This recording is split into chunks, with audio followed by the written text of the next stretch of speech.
This is Marco Reus, and you're listening to the Yellowwallpod podcast. Now Brandt on, lovely turn. This is lovely. It's Reus! He's got his goal!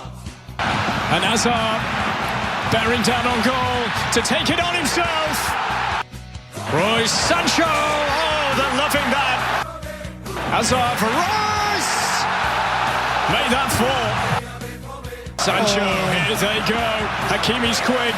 He's very quick. And it might work out for Dortmund. Hazard joining in. Oh, they're queuing up Sancho!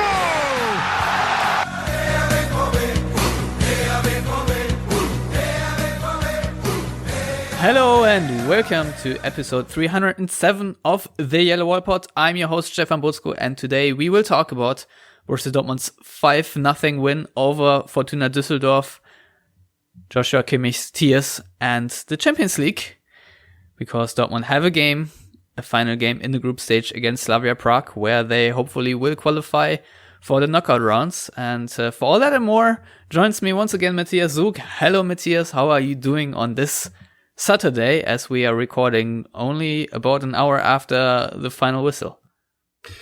Well, given that the fact that two of my teams have both won 5-0 against low block shithouse teams, it makes my bad back feel so much better. How are you doing, Stefan? I am doing terrific. Also, I'm actually a bit sad that Leverkusen only scored their first goal a couple of minutes ago. Otherwise, we could have celebrated it loud and live, quote unquote, live on tape on the Yellowwallpod, because they are playing against Schalke. Marco Alario just scored the opener in the 16th minute or so. So we just missed it, but nevertheless, yes, it's been a terrific game. And Matthias, I think on the last podcast I was a little bit confused about the formation, because at first I had forgotten that Mats Hummels was suspended with a red card, and then I wasn't quite sure if you would stick to the 3-4-3 or should play 4-4-2 or 4-2-3-1 or whatever. But Lucien Favre had a throwback to the good old Thomas Tuchel days today, and indeed plugged Lukas Piszczek as the right half back or right center back into that 3-4-3 formation to indeed keep the back three, and of course to keep Julian Brandt in central midfield, which to me was another key and something we will maybe talk about in terms of Trendwende. So overall, I'm just very happy with how the lineup looked like, especially with Dan Axel Zagadou getting another 90 minutes and proving himself to be a very good center back in that combination and formation. So I think overall there are almost exclusively positive things to discuss for us. So I guess my first question to you, Matthias, is how did you like the all black shirts, which was a throwback to Dortmund's heritage and their past of being a coal and stealing town, and I think it's also in light of Dortmund's 110th birthday, which is coming up on the 19th of December, if I'm not mistaken. So how did you like that? Well, I mean, I told my wife at the time, since I'm a Johnny Cash fan, it's nice to see Dortmund coming in the Johnny Cash look, all in black. So that was kind of cool. It was kind of interesting. It was a blackout in Dortmund, and they definitely blacked out Fortuna Düsseldorf. I mean, it took a while, but overall, I thought it was fantastic. I kind of said, before we recorded, tongue in cheek, everyone gets a 10 out of 10 except Roman Bürki, because you can't give someone who does nothing a 10 out of 10. But that's not his fault. That's obviously down to Fortuna Düsseldorf. Having, let's say, some statistics say 2, some 3, let's say 2.5 shots in the entire 90 minutes, but a lot of that wasn't necessarily down to Düsseldorf's passive play, but also Dortmund's extremely active play. The pressing was great. They dominated. They suffocated Düsseldorf for most of the match. And that back three, the amount of passes that they intercepted was fantastic. It was Marco Reus's best match of the season. It was probably the best Manuel Akanji performance I've seen in a long time. Definitely this season, because he was, like we talked about last time, he was the boss. He was the boss in the back line, and that suited him, because Piszczek isn't really a center back, even though obviously Piszczek is more a team leader, but he's not a central defender, so he'll acquiesce to the requests of Manuel Akanji, and obviously Zagadou fills that role nicely. I've been very critical of Dahoud and Zagadou. I stick to my criticism of Dahoud. I feel like we should just move on from him for sure. With Zagadou, I will clearly say that I am glad to be proven wrong. I have no problem admitting that. He was a boss back there. I really wish he would have scored that goal. And you could tell that things were different in Dortmund because they were laughing. They were smiling. I mean, when Zagadou took that shot, he was laughing. It was almost like a childish exuberance. Or when Dahoud hit Götze in the butt towards the end, which could have been a sixth goal, Götze was laughing because it was just like, everybody was just joyous, and that was great to see. And I messaged you this, I don't know if it was still during the match or after the match, and said, that first half against Paderborn was maybe very, very important as a turning point for many things. But it was kind of like the second half started in Paderborn, and since then, Dortmund have played with a completely different mentality and energy, and they just took Düsseldorf apart. And it was good to see, especially against Düsseldorf, that we're doing a lot of shithouse stuff in the first half. I mean, Bocek really started to tick me off. And the referee wasn't at his best in the first half either. Dortmund deserved a few free kicks, and but overall, fantastic performance. Marco Reus on fire, Sancho on fire, Brandt man of the match. I wish in football we would keep the same assist statistics that you do in ice hockey, where basically the guy who plays the pass before the one who plays the assist gets kind of a half assist or a point, because they work on points in hockey. Because Brandt, the amount of half assists he got was pretty amazing. He was spectacular today. Yeah, without a doubt. I mean, Julian Brandt had 100% success of dribbles. I think he won five dribbles according to who scored, and he had 4 ball recoveries, 4 tackles, 1 and 2 interceptions. So basically 6 ball recoveries and 100% tackle success rate. So, but just these are statistics that usually you do not connect to Julian Brandt. But I just have to say, I mean, collectively, this was such a great performance in the way they press and counter press. And, I have bemoaned the lack of proactivity in this Dortmund side for such a long time. But today, everything was different. And they really took it to Düsseldorf from the very first second on. And that is what you would want. I mean, the easy 1 + 1 = 2 in football is that hard work begets Spielfreude, basically the joy you just talked about, everyone smiling and just having awesome combination play. I think if you contribute and do your job in defense first, then you will ultimately have fun playing great attacking football. I mean, obviously you can play great attacking football while being shit at defending, but it's just not the same, because this was just such a comprehensive performance. And I am really, really glad that Lucien Favre was stuck with Julian Brandt in central midfield, because you can just see that this is very much his best position for Dortmund, and he looks like a fish in the water there next to Axel Witsel, especially in the game like this where you don't have the most defensive tasks as you would have, let's say, against a game against Barcelona. So obviously a different structure, and against the low block team, as you just said, this was perfect, because Julian Brandt, just the way he turns around, how he distributes the ball, and the verticality that he has, which Julian Weigl, for example, still lacks, sadly, is just amazing. And yes, it's. I guess we can say now that Julian Weigl's injury going into the Hertha game was fateful for Dortmund, because I don't know if Favre would have gone with Brandt in that position, even though he was quite desperate.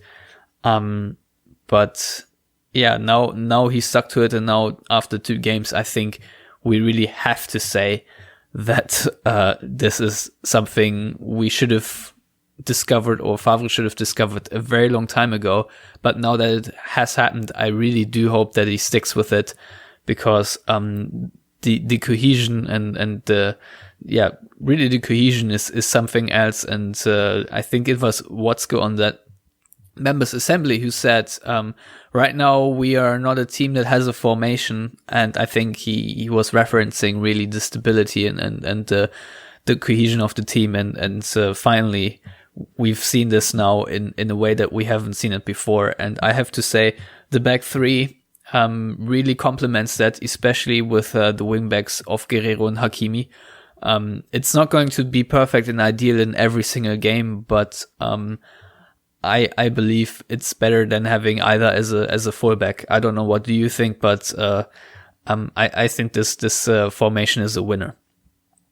I think so too. I think this formation is also the only one that Favre would do a Witsel-Brandt double pivot, just because Brandt being so much more offensive in his movement versus a Weigl or a Delaney, and just better than a Dahoud.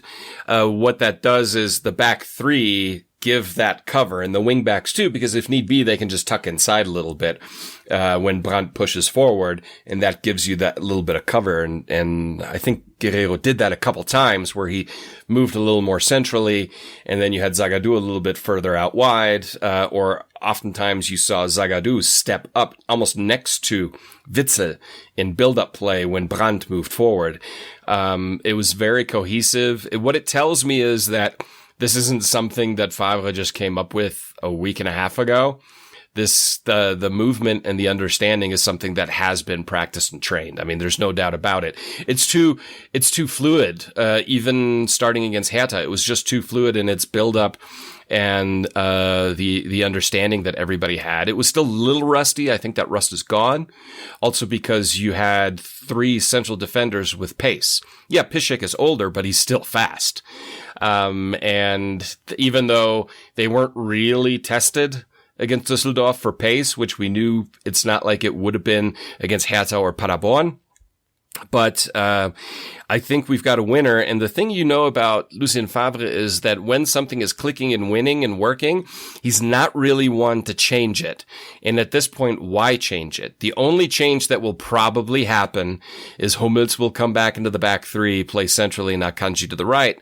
And I think that can work if you just give it some time, and the defensive automatisms are given a chance to flourish that way. And it gives you more opportunities to use Nico Schulz at his best. And then, you also have Götze that can slot in, and Götze could also play the Brandt position in that type of formation. So I think, it spells difficulties for the likes, in particular, of Delaney and Weigl moving forward if this continues, especially because Dahoud, I don't even count him anymore. But here's the thing. We saw somebody today for the final, 20 minutes, that we almost forgot is an Argentinian international, and that is Balerdi came in. That's why I thought it was hilarious that Lars Pollmann missed Balerdi's debut. But that, it gives him so many more options to play with in that instance. Sorry, can you say that again? I talked over you. The Balerdi thing, can you say that again? Matthias? Hallo? Can you hear me? Hello? Sag ja, wenn du mich hörst. Ja, jetzt bist du wieder da. Okay, I was just going to say, can you say that Balerdi thing again, because I talked over you?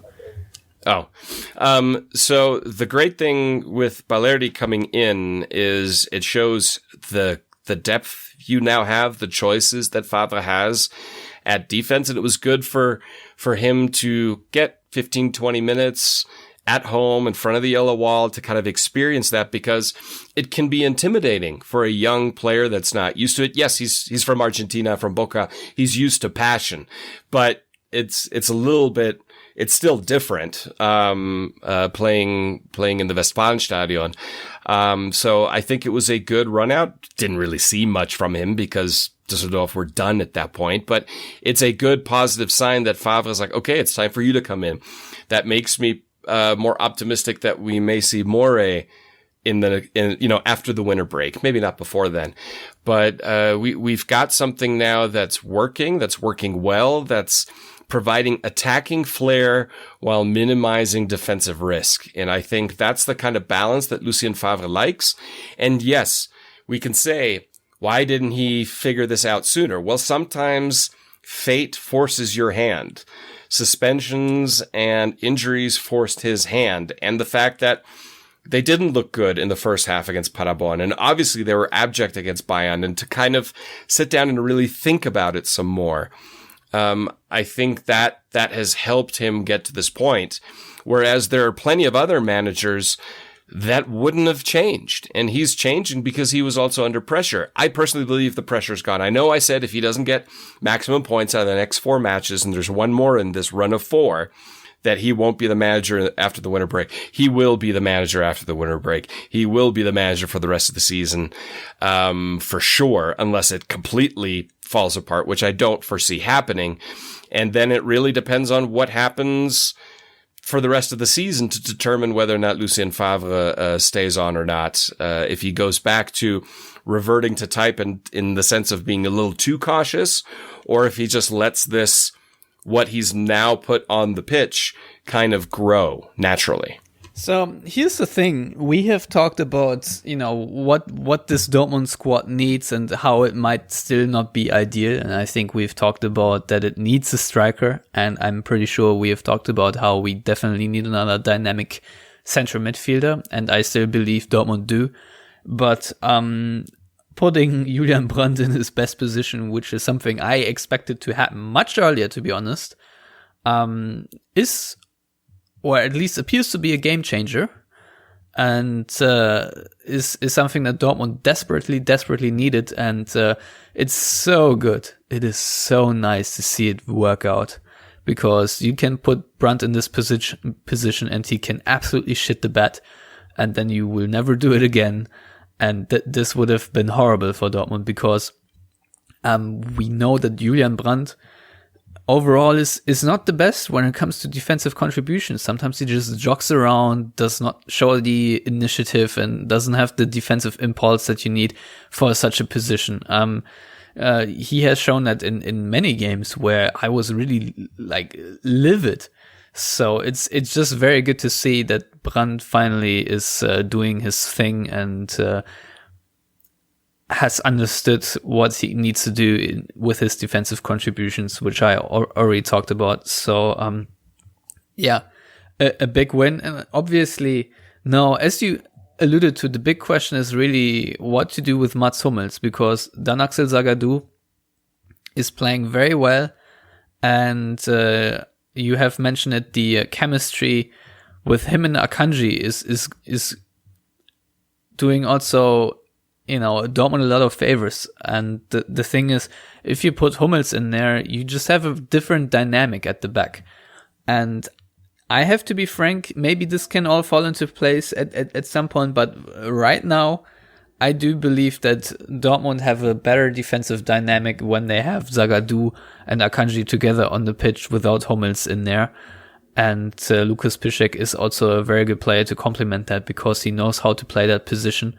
He has done it very successfully under Thomas Tuchel. It was sort of a rebirth for him for a long time. The way he played, it really had Dortmund to solidify after, they had a lot of problems with Jurgen Klopp in the final season, and then Tuchel putting him as a right center half really helped a lot, or half back, or whatever you want to call it. So it's a question where I would really like to hear your thoughts on, and to be honest, something I would like to hear from other panelists in the future, what they think as we progress, because Hummels is 30 years old, but he was the top signing. You can't just put him on the bench. But it tells you something that Dortmund's arguably best performance of the season, most coherent, most comprehensive performance, came without him. That's true. I would caution, though, the thinking along the lines of taking Hummels out. He's still Dortmund's best player in build-up. Also can't forget that we've only really seen 2 matches with the Brandt Witzel double pivot. Before that, you had a lot of Delaney or Weigl, and that can be problematic at times, also in build-up or defensively, specifically when things can break down. The other thing that, that why I'm being cautious, Zagadou, Akanji were good against an abject Hertha side that even with 4 strikers on the pitch couldn't do anything, and against a completely overwhelmed Düsseldorf side. Next week, they play against Mainz, another side that I don't really expect to see a huge test from. Wow. To be honest, I expect a test. I've seen them against Frankfurt. They are feisty as hell. Yeah, they're feisty, but so is Düsseldorf. So is Hertha. That's why, to me, the most important statistic from this match day was the fact that Dortmund won 58% of all tackles or challenges and duels against a highly physical team. For me, the test, if they're going to stick with this, will come in the last 2 matches before the winter break against especially Leipzig, thankfully at home, and then against Hoffenheim. So those are the 2 matches that to me would be the bigger gauge to go, okay, is this really something or is this not something? Now you have to beat everybody that's put in front of you. And Dortmund have historically always had an issue with playing down to their opposition. And it was good to see that they didn't do that today against Düsseldorf. And arguably they didn't do it against Hertha, knowing especially that in the second half, Dortmund were down to 10 men and were probably more dangerous than Hertha in the second half. And that speaks more to Hertha's weakness as to Dortmund's strength necessarily. But I think the true test will come the week after next, when it's Leipzig, because that's a title contender with Nagelsmann as a coach with an extremely good team that's firing on all cylinders. They put 3 past Hoffenheim today. So that's, I'm still holding back my, please have my love child moment, with Zagadou Akanji backline. Swooning, you are right. Mistakes will come definitely. We know that, Zagadou is not flawless, and how could it be? He is just like 20 years old, and, he has only gotten a few matches. So, that's obviously, something we have to consider. But I feel much more confident now with Dan Axel Zagadou on the field, and I think it's important for Favre to have made this decision, and hopefully he will stick with it, because I believe when we talk about overall quality, Dan Axel Zagadou has a lot. He is already on a very high level, especially with his football IQ. And, the way he distributes the ball is also extremely good. So, if you replace, him for Hummels, then, you still have a very good, ball playing machine out there. So, a lot of positives to be honest. So, yeah.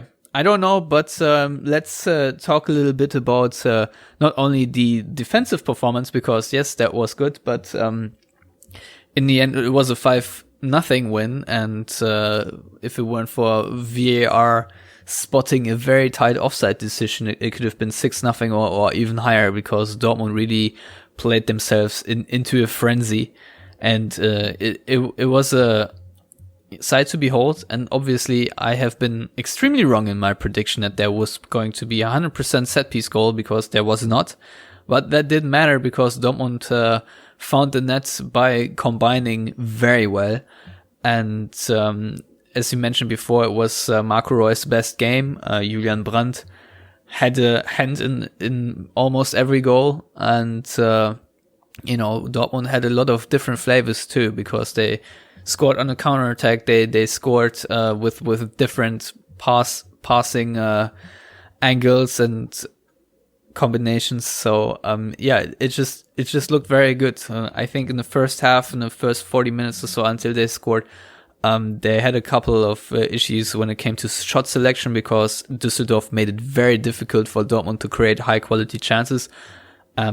I think with that 5-4-1 system or 4-5-1, depending on how they lined up in particular situations, it was not easy to break this Düsseldorf team. And so I'm very glad that they eventually did without conceding first from like one stupid counterattack. So yeah, how do you even want to highlight, considering the attacking flair that Dortmund exuded on so many different levels today? Well, I think you have to start with everyone and finish with everyone. No, I mean, the thing that it was a joy to watch. There were moments where I was like, whoa, because of the skill, like the tricks, the movements, the amount of times that Hazard just skinned his opposition was amazing. It was like, okay, it's Eden out there, from what you would think. Or, Sancho played with more exuberance and he seemed looser. So maybe he, after a few tough weeks and correct criticism, 100% justified criticism, maybe that got his head right. Because sometimes when you're a parent, you got a kid that's acting up that way, you gotta put them in timeout. You gotta ground them. And then that gets them to think about it a little bit more and they behave better. Reus, the one that I really want to have stand out is Reus, because he's been under justifiable criticism, both from us here on the Yellow Wall. We discussed whether he should be benched or whether he should be subbed out after a while if he doesn't perform. But today we do not have to discuss this. It's good. We have teased him long enough to finally come up with something here. Well, and Lucien Favre was asked this exact question in the pre-match press conference last week, where they said, well, Reus has had these issues. What do you do with him? Do you stick with him? Do you bench him? And Lucien Favre said, every player in the world goes through a form hole, as he described it. And sometimes they're deeper and longer, and sometimes they're not. Yeah, but Favre was asked whether he should play Brandt in the number 10 position, and he has answered this in a much better answer than the reporter framed the question, basically. Well, yeah. It was kind of, you could tell Favre was a little annoyed by a lot of the questions in that press conference, to be honest, especially everything that alluded to, are you signing Haaland? But I've Favre watched the last press conference because I had to work so much that I had no time, unfortunately. Well, the answer was so nice, because he said, with the quality of a Marco Reus, every player goes through these dips in form. But with him, and this is the same thing you and I mentioned on the last episode, was that the change, basically, when that breakout performance comes back, can happen at any moment in any match. And so you kind of have to stick with a player like that, because you don't want to miss that breakout performance. And I'm so happy that Favre did stick with him, kind of ignored all the people that supposedly that think they know better. And Marco Reus had his breakout performance of the season. You think about it, the assist to Sancho with his no-look pass, that was vintage Marco Reus, and he was taking volley shots and his which movement. goal are you talking about? I'm trying to remember. There was, I forget which one it was. Was it the third goal? Or there was one where Marco Reus kind of broke through, and then he did a no look pass to Sancho, who cut inside, and Sancho had a relatively easy finish to put it in, but. You looked at it in slow-mo replay.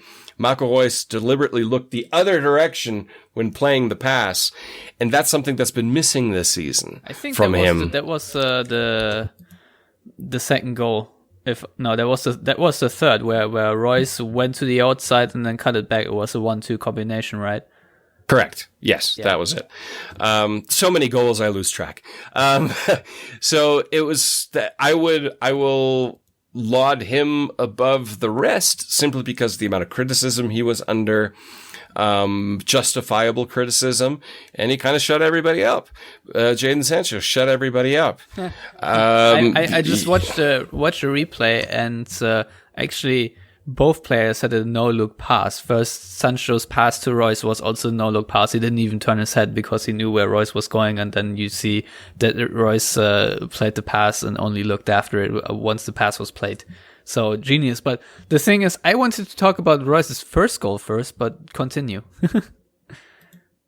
Well, I mean, all of this movement and the way they're all playing together, it begs another question. I mean, you mentioned it defensively. Does Hummels start? Well, now the question is, do Paco and Götze start necessarily? Because everyone seems to be playing so well and the automatisms are functioning.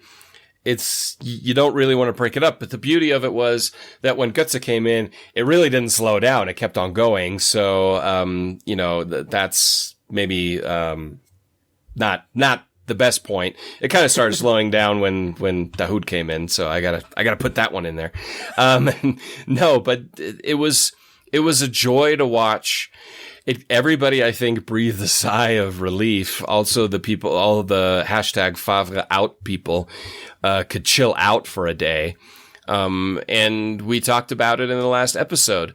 If it takes a while to get the goal against Düsseldorf, don't lose your shit too early. Reserve your judgment. And there were people already complaining that Dortmund hadn't scored in 30 minutes or 10 minutes or whatever. And it's like, just chill. Every team in the Bundesliga is there on merit. Okay. This isn't, no one's playing against the Dolphins or the Browns or anything like that. These are serious teams, and shout out the to teams the Eagles who lost to the Dolphins. Well, yeah, that's always a joy. But the thing is, especially the teams lower down, they know how to defend because that's their lifeblood. So it's always going to be hard to break them down.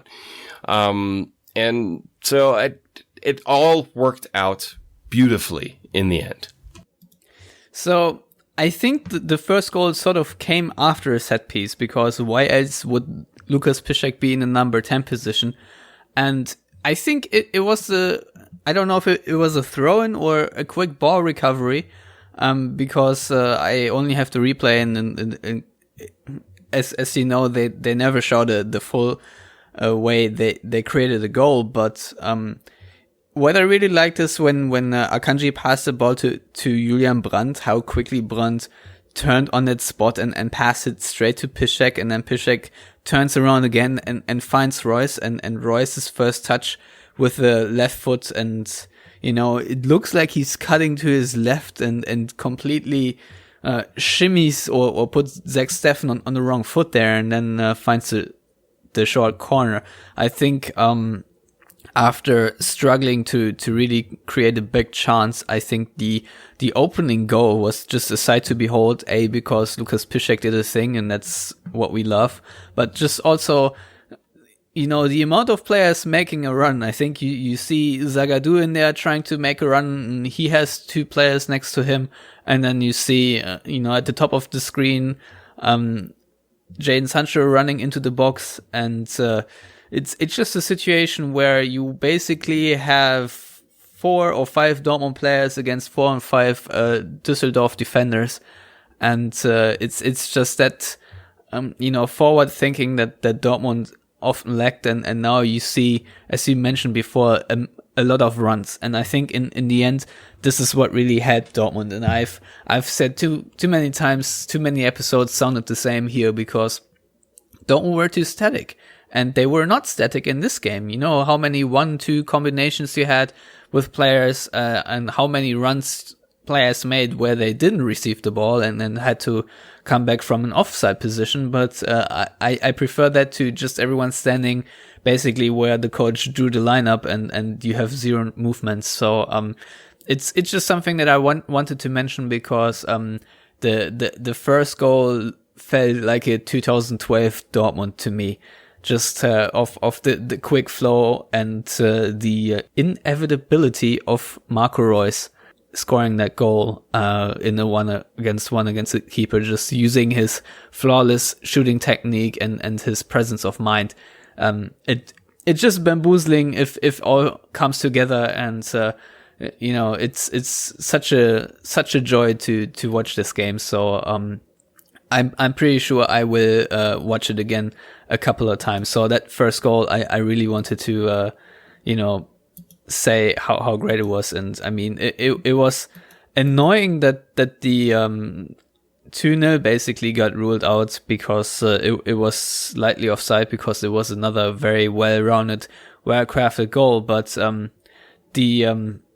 the second goal that Dortmund scored is also, again, Lukas Piszczek winning the ball, and then you have a quick 1-2 between Sancho and Brandt, and Brandt in the end then playing again this quick vertical pass, having the presence of mind to send Sancho into space, and then he obviously finds Hazard who scores alone.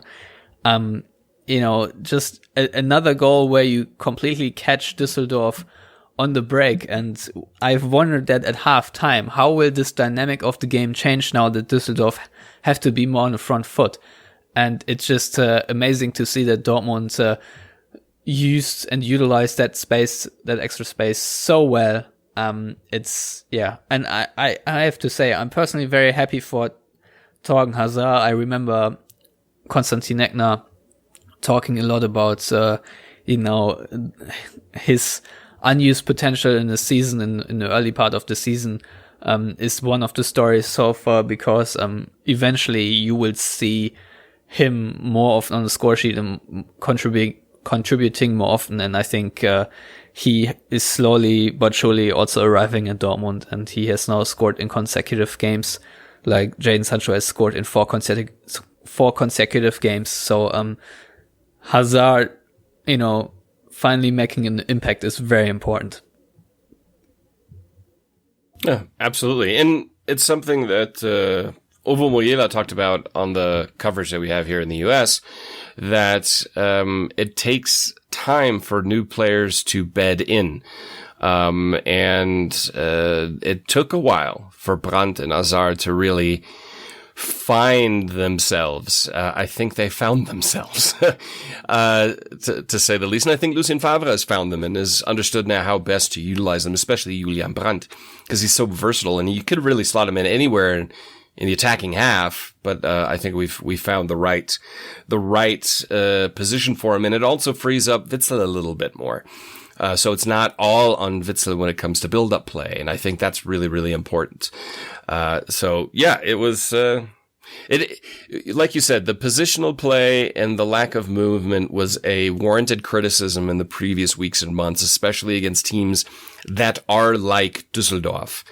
And it's so easy to become frustrated and static against a team that defends so deep with so many players. I mean, they really had 9 people in and around the box at any given time. And Dortmund never gave up. They kept on at a high pace. They slowed it down when needed to be, and then sped it back up in the combination. And that change of pace of movement and play and pass, I think that was really critical in pulling Düsseldorf apart in those moments, because it's almost like they lulled them and then bam, hit them really fast, and they couldn't move as quick because Düsseldorf players just aren't of the quality to be able to do that. And if it wasn't for their extremely good American keeper, Zach Steffen, this could have been 7 or 8 to nothing. So an all-around good performance. Yeah, but you have to say Dortmund were actually quite efficient with their chances, because they created, in the end, the chances that they created were so well crafted. And to me, this is always better than scoring, a lot of golazos, fluke goals or whatever from distance, or have a scramble.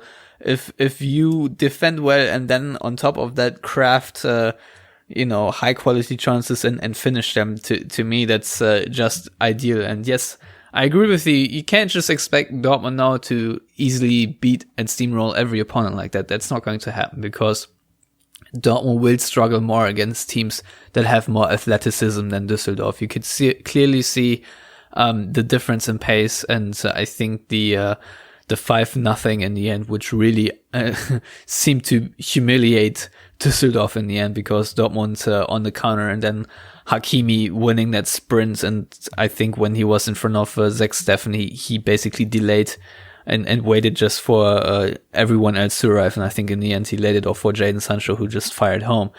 But, this kind of goal, Dortmund can create against a lot of opponents, but also not against everyone. So yes, you have to take it with a pinch of salt, but it doesn't matter because today everything was nice and Bayern on top lost too. I was more hoping for a draw because both teams need to drop points.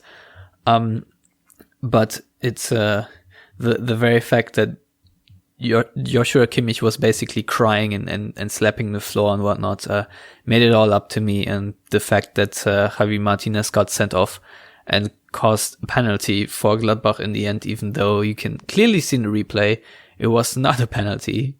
Martinez clearly played the ball, makes it all the better because every injustice against Bayern is a justice for the Bundesliga, as we all know. So that makes me extra happy. So Schadenfreude ist die schönste Freude. Exactly. Especially in football. So I think we can all be very happy, and the fact in the end that Baleri came on makes it even better. And I think we need this more often. And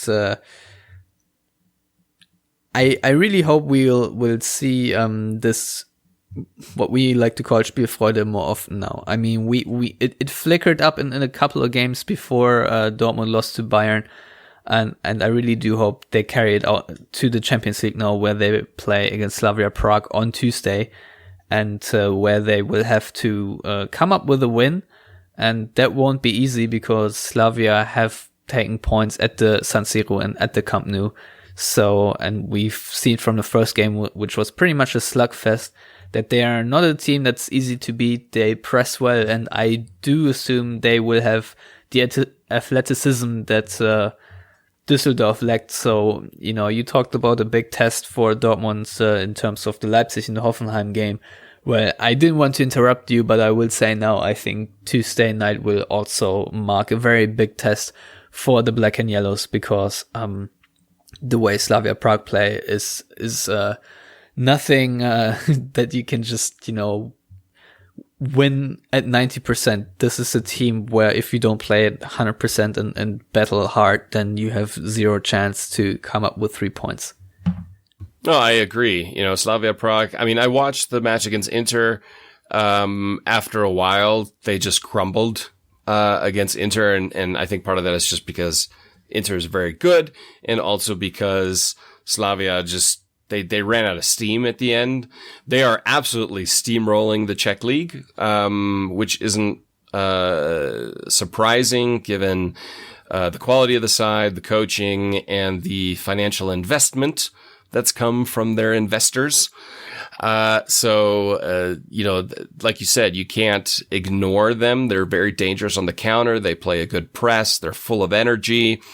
The advantage is it will be at home, and no offense to the Camp Nou or the San Siro, the Westfalenstadion is a little bit different. It's a different atmosphere. It's a different world.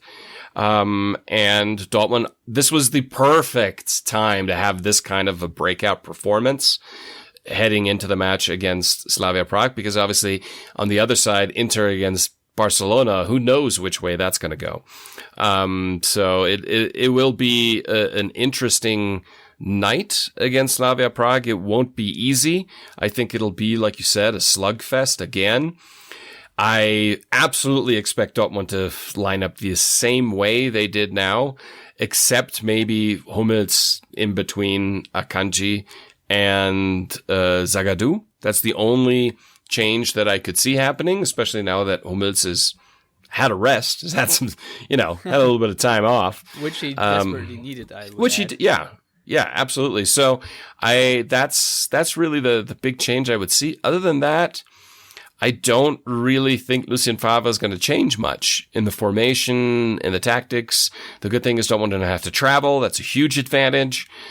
So they have more time to train. And Slavia are already and out of the recover. competition. They are dead Correct. last, and there's nothing for them to play for except honor, which sometimes can actually help teams too. And on the other hand, as you said, the same can be said for Barcelona, who have won the group now. And we all know that Barcelona have a habit of not performing at their very peak when they play away from home in the Champions League, especially in the group games. So I think Ter Stegen said that he is hoping that Dortmund are the other team to qualify, and he will do everything in his power to head them, which is obviously nice.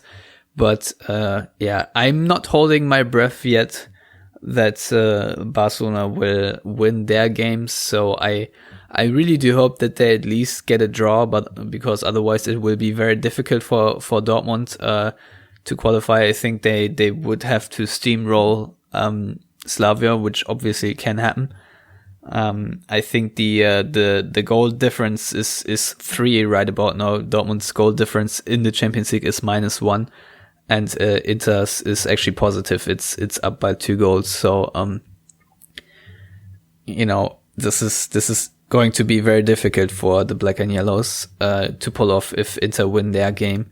So yeah, really have to hope that Barcelona don't just completely shut down, which obviously can happen, but at the same time you hope that Slavia Prague shut down, because for them is also nothing to play for. So it's a bit schizophrenic in the things you have to hope for, but it's a massive game now, Matthias.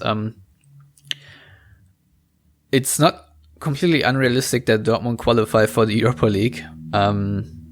What do you think would be the consequence if that happens, and the overall atmosphere, and how that would change the club, the dynamic, and what kind of impact that would have after the quote-unquote breakout performance where we are all on cloud 9 right now?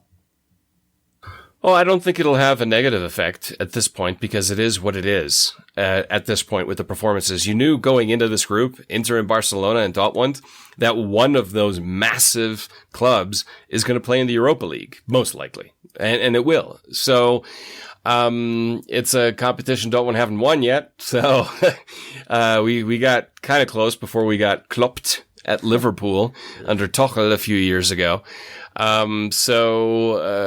I personally, I don't think Dortmund have a chance of winning the Champions League. I think Dortmund absolutely would have a chance of winning the Europa League, to be honest. So it would be annoying to not continue to be in the Champions League because of the revenue. But when it comes to the likelihood of winning a competition, I don't think Dortmund need to. Dortmund don't need to be to continue in the Champions League financially. They're financially set and sound and wealthy and good. You need to qualify for it through the Bundesliga again. That's without a doubt. You can't miss more than one season at the way the cycles of money work. But if you don't continue to the next round, because I would rather Dortmund make a good run in the Europa League, maybe make the final, maybe win it, than make it to the next round in the Champions League, get knocked out, and that's that for European football. But that's just me, I'm still because I also higher. I really hope they reach at least the quarterfinal, to be honest, which isn't all that easy, considering the performances that Dortmund have shown overall and in general this season. If you look at the overall performance capabilities and the inconsistency, you will not be holding your breath for any opponent that you will face in the round of 16, that they actually make it in around further. But who knows what happens in the winter break, and if they can solidify and finally find some much needed consistency in their performances. I don't know, because Dortmund could have had also a couple more results by now if they hadn't had so many last equalizers that they suffered, like against Bremen, Frankfurt and Freiburg, which is very annoying. But all that being said, I think Dortmund still need to do much, much better and still have a lot of potential. We saw today where that all can lead and what kind of level Dortmund can play. But as you rightfully pointed out, Düsseldorf were not the biggest test for this defense, and there will be more tests to come. And I think Slavia Prague will do exactly that, because they will stress Dortmund much more. That's one of the negatives for Düsseldorf and their low block defense, that they did not really press Dortmund, and that helped Dortmund, I guess, a lot today as well. And Slavia will make it much more uncomfortable. So I'm not predicting another 5-0 win or something. But the opposite, I think it will be a very close and very exciting affair. And I would not be surprised if it was going to be another heartbeat finale, as we had that one match day 6 in the Champions League, where Kevin Großkreuz, of all players, had a very late winner, or was it the 3-1? I don't know. But something changed very late for Dortmund to go through when they played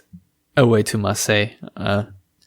So, I wouldn't rule it out that this happens again. Agreed.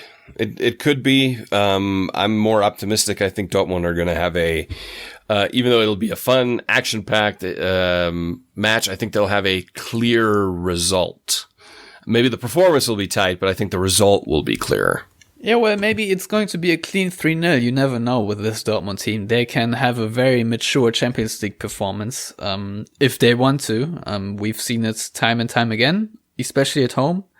I mean, the way they played against Atletico or Barca was pretty mature, and I would even say that in the end that their performance against Inter at home was also very good. Yes, Inter scored their chances and took them very well, but it wasn't like Dortmund played terrible in that game before, they played absolutely amazing. So who knows? So maybe this will continue now. I don't know. I just really hope that Dortmund can, what do you call it, knuckle down or whatever. Yep. Where they keep that fighting spirit, which I think is the root for any success of this Dortmund team, up and play with that sort of level of intensity every game. And, you said you're hoping for Dortmund to not, to stick with that lineup pretty much. But on the other hand, I really hope that Dortmund finds the correct amount of rotation to keep the fitness levels where they need to be to play this kind of football. Yeah, I wouldn't be surprised if Nico Schulz comes in at left back as along those lines of, or left wing back along those lines of rotation. I wouldn't be surprised by that. I wouldn't be surprised if a Götze or a Paco get a run in for somebody, but I think the core will probably be the same. I don't think he's going to change Brandt Witzel. That would be the biggest surprise for me if that would change. Yeah, I mean, who else would you put in that position instead of Witzel, really? Would you play a center midfield with Weigl and Brandt?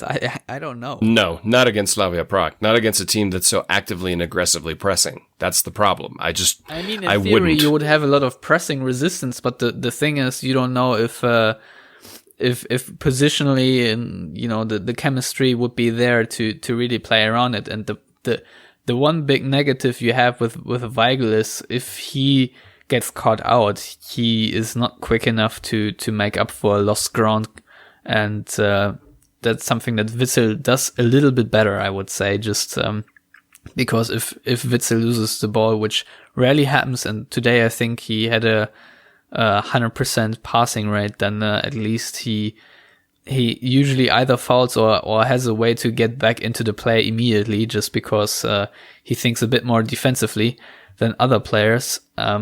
But yeah, we'll see. I don't know if you would experiment in this way against such a must-win game.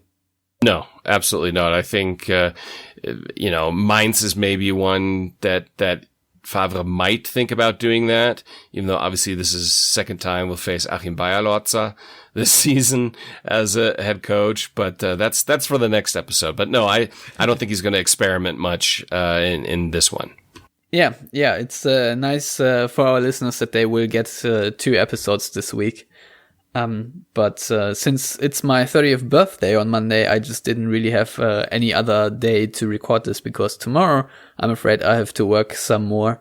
So this, Matthias, I'm glad you could make it. It was really the only good chance to make it without putting my work-life schedule or whatever in jeopardy. So thank you for doing it.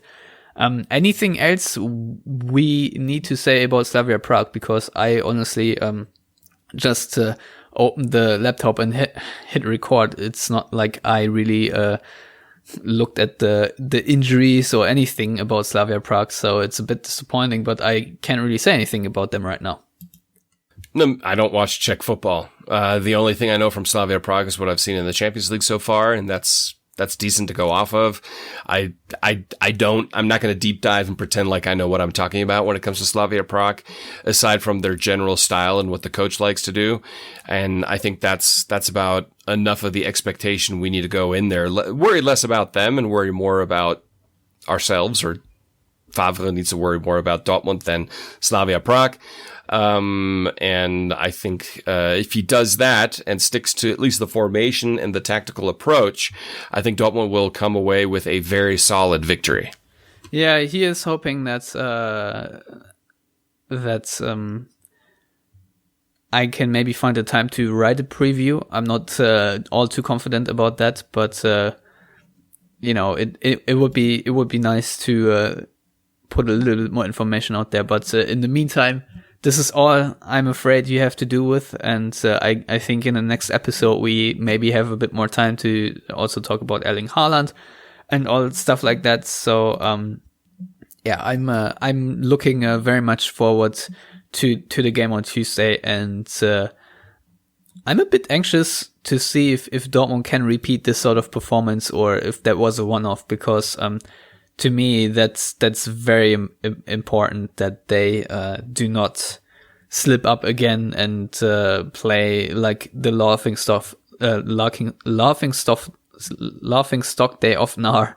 So this needs to be a performance where they are mature, where they show from the first minute that they are there to play as hard as they can, as they did today against Düsseldorf, and then I'm confident that they will come away with all 3 points, whoever starts up front. I concur. So what do you think the final result will be? I do predict a clean 3-0 win. I concur yet again. All right. So with that, I think there's not much left for us to say. Otherwise, Matthias, how can people get in touch with you? You can send all your love to at Matthias Hug on Twitter. Yes, and you can find me at Stefan Butzko on Twitter, and I will give Lars Pollmann a shout out because he will watch the game according to his account tomorrow. So maybe you can read his tweets real life or whatever, if that's something you're into. I don't know. But I'm very happy that this game happened, and I'm very sad for Lars that he could not witness it live. So anyway, you can find all of us at Yellowwallpod on Twitter and Facebook, and you can read our written content if I hopefully get the time to write something more. You can definitely read either now when this podcast drops or in a little while a match, well, I wouldn't call it report, more of a recap and a feature and some interviews of what the players said post-match. So that's all going to be on there, and maybe even more Schadenfreude if Leverkusen continue to beat Schalke. So all these things we have to wonder, if it even gets better this weekend. Who knows?